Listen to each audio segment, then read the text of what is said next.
let's go ahead and talk about T.J Hockenson. He's our last guy here before we give some really quick, really fast keep trade cuts.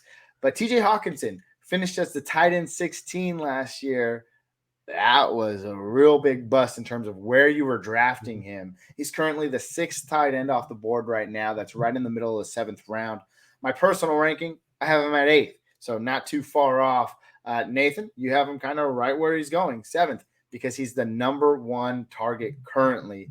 For me, he's never caught more than 6 TDs. I kind of like my TDs to have that high potential. Not everyone's a Robert Tunyon, but when they are, it's great news. Not everyone's a Dawson Knox, but when they are, it's good news. So I just think if you're looking for those guys outside of the Kelsey, outside of the Waller, outside of the Kittle, and then, of course, Mark Andrews, you're looking for the guys who are going to be able to get an absurd amount of touchdowns. And I don't know if I see that happening. Do you see that happening? What are your thoughts? Yeah, so obviously he had the injury last year, which was not ideal as far as production. You also have Jared Goff, who he doesn't really have that great a history with tight ends. But that being said, there isn't a whole lot of other talent around him.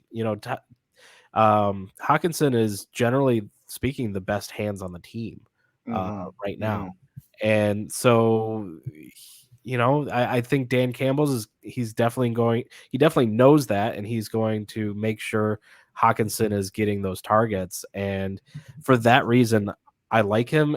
If I'm not grabbing a Kelsey and Andrews, a top tier tight end, Hawkinson's like the top of the second tier for me.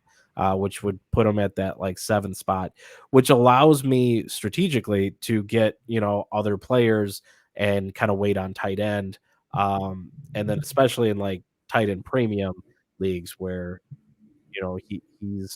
you're getting extra points for receptions. That's another case where he kind of moves up in my rankings. Yeah, the way I see it here, the guys that are currently kind of going around him in these drafts, um, I'm actually kind of I'm appealing to it a little bit. I think he is the number one target, like you're saying.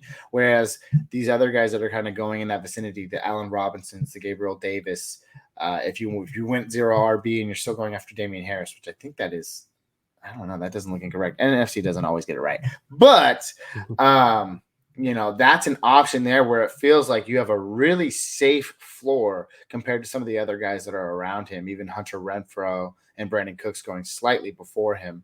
So I think if you're waiting on tight end, he might be that last guy that you're going to take before you just completely just wait and take a flyer later on in the flex rounds. And I don't see a problem with that either way, because like I said, in that range where he's currently going, he's the safest bet in my opinion.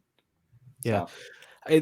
And it all comes down to Jared Goff. I don't like Jared Goff. If there was a different quarterback, Let's TJ put that on the Hockenson. record. This was the seventh time Nate Cheat has said that he does not like Jared Goff. Yeah, if it was any other quarterback, Hawkinson would be a lot higher up my rankings. All right, perfectly said.